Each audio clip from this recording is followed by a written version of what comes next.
হানজালার গোসল হয়েছিল তৃতীয় আসমানে জমজমের পানিতে। হযরত হানজালা রাদিয়াল্লাহু তাআলা আনহু তিনি সদ্য বিবাহ করেছেন। ওই সময় আমাদের প্রিয় নবী সাল্লাল্লাহু আলাইহি ওয়াসাল্লাম সাহাবীদেরকে বললেন, আমার সাহাবায়ে কেরাম, তোমরা উহুদের যুদ্ধের জন্য প্রস্তুতি গ্রহণ করো।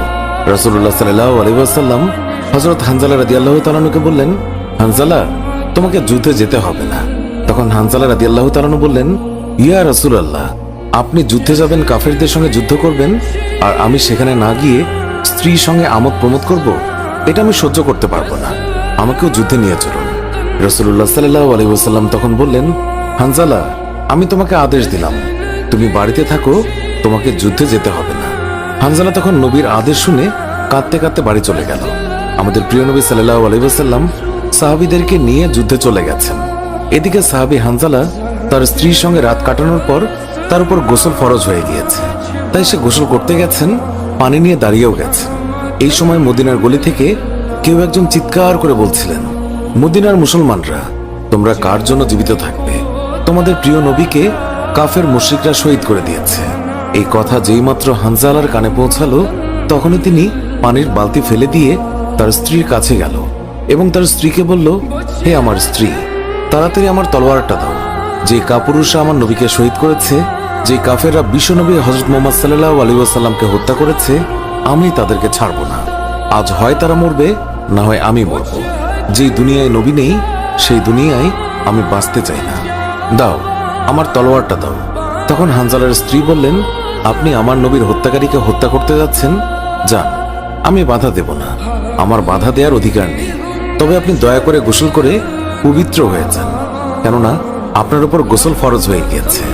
এছাড়াও আপনি যদি উহুদের ময়দানে শহীদ হয়েও যান, আমি কোনো দুঃখ করব না। উত্তরে হানজালা বললেন, না, যদি আমি গোসল করতে চাই, তবে আমার নবীর হত্যাকারীরা কিছু সময়ের জন্য হলেও বেঁচে থাকবে, এটা আমি হতে দিতে পারি না। আমার যেই দুনিয়ায় আমার নবী বেঁচে নেই, ওই দুনিয়ার পানি দিয়ে আমি গোসল করতে পারি না। এই বলে তিনি তলোয়ার নিয়ে চলে গেলেন। উহুদের ময়দানে তিনি অনেক কাফেরকে হত্যা করলেন। একসময় যুদ্ধ করতে করতে তিনি শহীদ হয়ে গেলেন।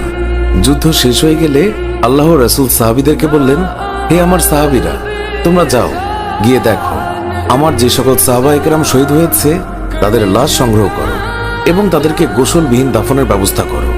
সকল শহীদের লাশ এনে এক জায়গায় রাখা হচ্ছে। নবীজি গুনে দেখলেন ৬৮টি লাশ রয়েছে, ২টি লাশ নেই। একজন তার চাচা হামজা রাদিয়াল্লাহু তাআলা আনহু, আর আরেকজন হানজালা রাদিয়াল্লাহু তাআলা আনহু। অস্থির হয়ে পড়লেন নবীজি। সব সাহাবাদের পাঠালেন লাশ খোঁজার জন্য। হঠাৎ বোরখা পরা এক মহিলা এসে দাঁড়ালেন নবীজির কাছে। নবীজি তাকে চিনলেন না। মহিলা বললেন, শুনুন ইয়া রাসূলুল্লাহ, কাল আপনি একটা বিয়ে পড়িয়েছিলেন, মনে আছে? নবীজি বললেন, হ্যাঁ, আমি তো হানজালার বিয়ে পড়িয়েছি, যার বিয়ের খুশিতে আমি খুরমা খেজুর ছিটিয়েছিলাম। মহিলা বললেন, ইয়া রাসূলুল্লাহ, আমার হাতটা দেখেন, হাতের মেহেদি এখনো শুকায়নি। কাল বিকেলে বিয়ে হয়েছিল, আর রাতে উহুদের যুদ্ধের জন্য বের হয়ে যান হানজালা। ওনার উপর গোসল ফরজ হয়েছিল, কিন্তু উনি গোসল করে বের হতে পারেননি। যাওয়ার আগে শুধু বলে গেছেন, যদি বেঁচে থাকি তাহলে দেখা হবে দুনিয়ায়, আর যদি শহীদ হয়ে যাই তাহলে দেখা হবে জান্নাতে। নবীজি কাঁদছেন। মহিলা বললেন, ইয়া রাসূলুল্লাহ, শহীদের তো আপনি গোসল দেন না, আমার স্বামীকে আপনি একটু গোসল করিয়ে দেবেন। নবীজি সম্মতি প্রকাশ করার পর একজন সাহাবী দৌড়ে এসে বলল, ইয়া রাসূলুল্লাহ, হানজালাকে পাওয়া গেছে। সবাই গেলেন, গিয়ে দেখলেন সাদা কাফনের ভিতরে লাশের মাথায় পানি। নবীজি হানজালার মাথায় হাত দিলেন।